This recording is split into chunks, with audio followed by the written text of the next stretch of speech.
தான் நான் எப்பவுமே என்னோட எம்எல்ஏ ஆபீஸ் என்னைக்கும் அங்கன்வாடி சகோதரிகள் எந்த நேரத்தில் வேணாலும் வருவாங்க. இப்ப நீங்க எல்லாம் போராடிட்டு இருக்கீங்க. இந்த வெயில்ல உட்கார்ந்து உங்களை போராட வைத்திருப்பது இப்போது இருக்கக்கூடிய அரசு. ஏன் உட்கார்ந்துட்டு இருக்கீங்கன்னா அவங்க கொடுத்த வாக்குறுதி. அவங்க வாக்குறுதி உங்ககிட்ட கொடுத்தாங்களா இல்லையா? ஆனா இன்னைக்கு சொன்னதை செஞ்சாங்களா? நீங்க இதுக்கு முடிவு கட்டணும்.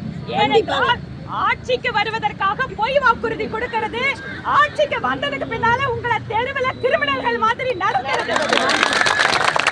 அன்பு சகோதரிகளே, உங்களோடு உங்கள் சகோதரி எப்போதும் நான் இருப்பேன் உங்களோட.